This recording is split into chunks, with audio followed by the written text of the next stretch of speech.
Cooking in Alaska, making things that are great, even better. Welcome to Marianne's Alaska Kitchen. Hi, welcome to Marianne's Alaska Kitchen. Today I'm going to be making beer battered halibut on the request of our friend Bill. So let's get cooking. Okay, so our ingredients are right here. You need flour. I've got a bottle of beer. This is actually homemade beer. The beer batter, but you can use any beer. I've got lemon pepper. I've got dill seed, which I've got in my kitchen. If you don't have it, most people have dill weed, and that's a good substitution. And I've got some frozen halibut, and I'm going to thaw this, defrost this just a little bit. I'm not going to defrost it all the way because it's a lot easier to cut up when it's partially frozen, and it doesn't hurt the cooking process. So I'm going to pop this in the microwave, put it on defrost. Okay, so I'm going to start by putting in about a cup of flour. The exact amount isn't that important because you're just whipping up a batch. But I've got about a cup of flour in there. I'm going to add in about 2 teaspoons of lemon pepper, a tablespoon of dill seed. And I really like the dill seed in here, but dill weed will work as well. And if you don't have dill weed, use thyme.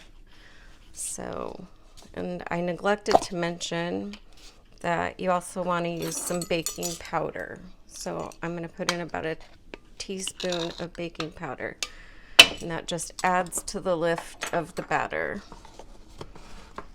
And then I'm going to pre-mix those ingredients together so they're well incorporated. I'm also going to throw in about a teaspoon of salt and a teaspoon of pepper.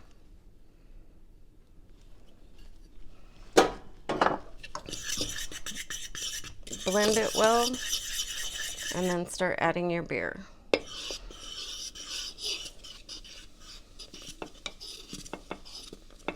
This usually takes about 2/3 of a bottle of beer to get it to the right consistency.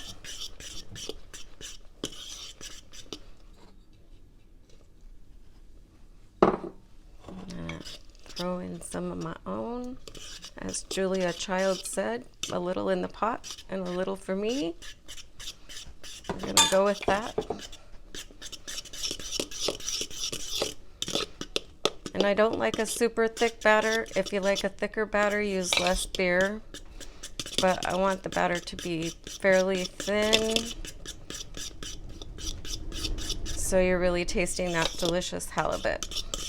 And that is just perfect. It's kind of at the consistency of pancake batter, right in between pancake batter and waffle batter. And then I'm going to cut up my halibut. This was caught in Homer, Alaska by our friends Lisa and Stan.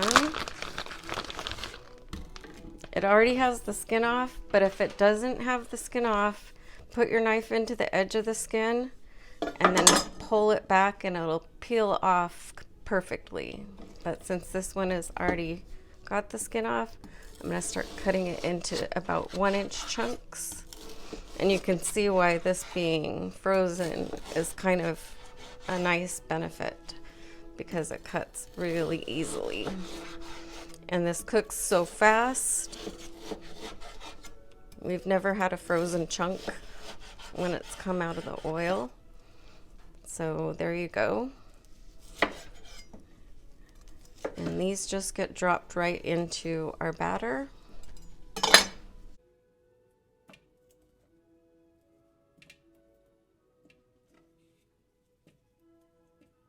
looking good. And then you want this to sit for a little while for the yeast to activate with the flour, you want it to just sit for about 15 minutes. So we'll be back in 15 minutes. And by then, our oil that I'm going to start right now should be ready. And you want your oil to be at around 350 to 375.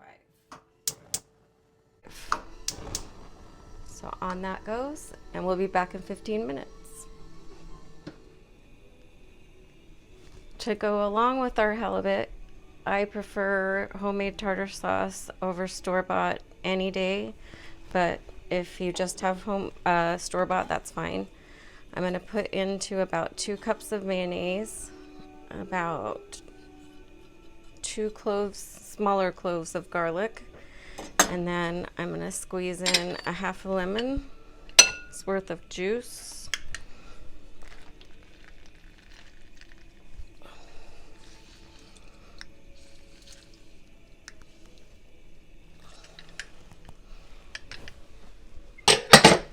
And that lemon flavor in the sauce just really kicks the sauce up a notch and goes perfectly with the halibut, goes perfectly with salmon.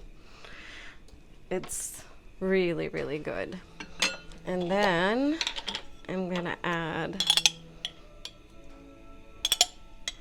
about a 1/4 cup of dill relish. If you don't have dill relish, just chop up some dill pickles until you have about a 1/4 cup of that. And then I'm gonna throw in about a tablespoon of dill weed this time. And that's all there is to it. It's really simple, but it's so good and so much better than store-bought. And you want good tartar sauce with this good of fish. So there we are. Beautiful, delicious homemade tartar sauce. Comes together in 1 minute flat. So made a little rice that we had from our dinner last night, and I'm gonna start dropping our halibut in.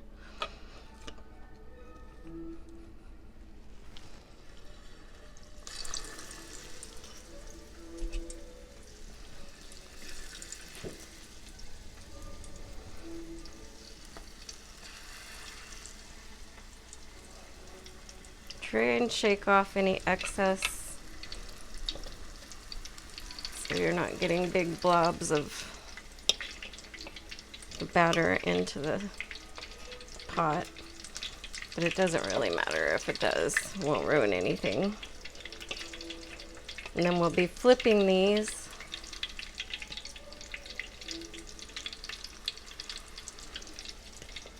to get the other side. Of course, you could add more oil, but because once you put fish into oil, it's not usable again, I try to use just a little bit.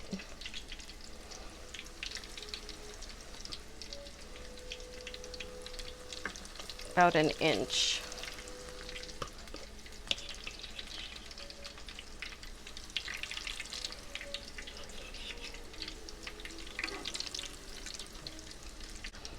When it gets golden brown, that's how you're going to know it's time to turn.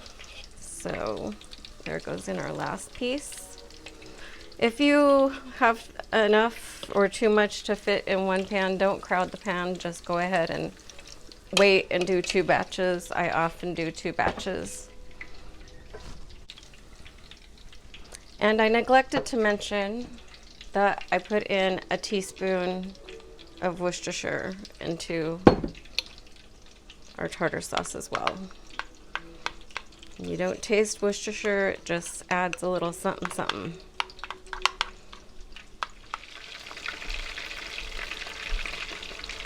Hot in my fan.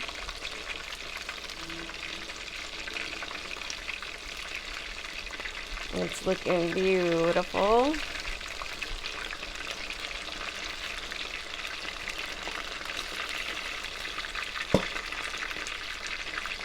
Be careful not to have wet hands when you're doing this, because If you drop a little drop of water into anything you're frying, it's going to pop up at you.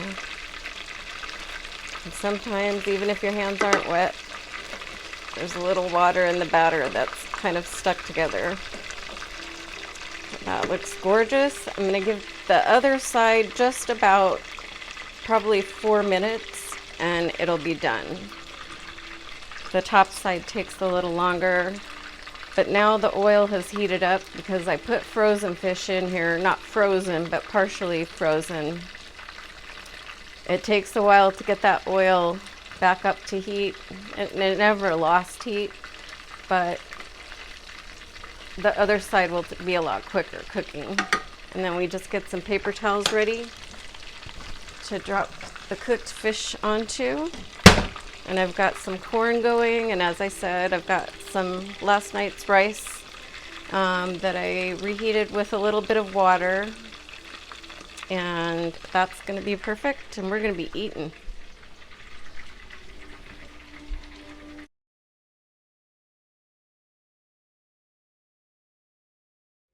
Yeah, that's an Alaskan dish. It is.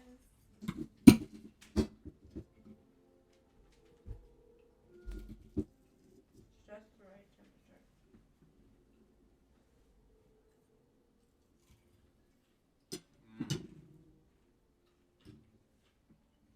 Very good.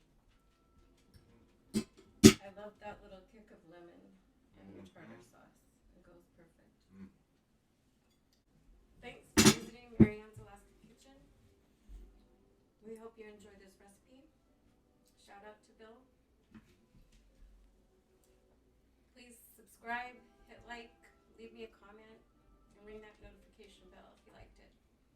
And we'll see you next time.